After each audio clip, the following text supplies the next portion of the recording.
আরো একবার জামালপুরের ইসলামপুর উপজেলায় খোঁজ মিলেছে লোম মানব পরিবারের।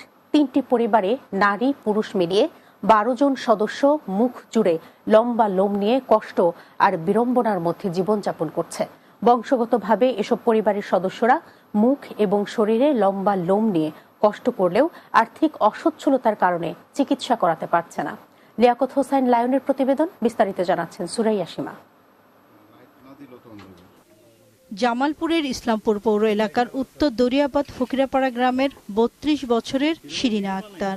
বয়স ৩২ হলেও শিরিনা লম্বায় মাত্র ২.৫ ফুট। বাঁকা মেরুদণ্ডের উপরে বিশাল কুজ্জ আর মুখ জুড়ে লম্বা দাড়ি। প্রথম দেখায় পুরুষ ভেবে যে কোনো মানুষের ভুল হলেও মুখ জুড়ে লম্বা লোম নিয়ে জন্ম হয় শিরিনার। স্কুলে পড়ার সময় সহপাঠীরা তাকে নিয়ে উপহাস করলেও মনে চেপে রাখত কষ্ট। বাবা সিরাজ শেখ মারা যাওয়ায় বন্ধ হয়ে যায় তার লেখাপড়া।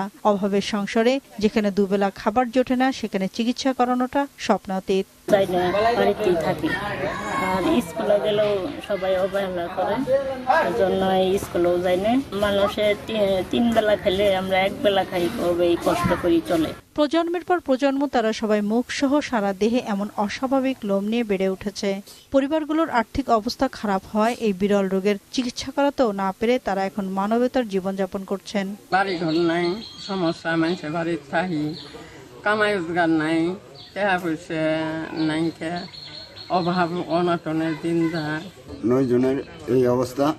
আমরা মানুষের চোখে চলে থাকি, দূর দূর করে খেদায় দেয়। মানুষে কাম কাজে নেয় না, স্কুলে নেয় না, কোনটার জন্য? আমের পশমের জন্য। বংশগতভাবে 3টি পরিবারে নারী পুরুষ মিলিয়ে 12 জন সদস্য প্রাণীদের মতো অস্বাভাবিক লোম নিয়ে জীবনযাপন করছেন। স্বাভাবিক জীবনে ফিরতে উন্নত চিকিৎসার জন্য সরকার সহ বিত্তবানদের সহযোগিতা কামনা করছেন পরিবারের সদস্যরা। Desk report, Bangla TV. গাজীপুরের কালীগঞ্জে বর্ণিল আয়োজনে শেষ হয়েছে তারুণ্যের উৎসব। উপজেলা প্রশাসন ও তারুণ্যের উৎসব উদযাপন কমিটির আয়োজনে রাজা রাজেন্দ্র নারায়ণ পাইলট উচ্চ বিদ্যালয়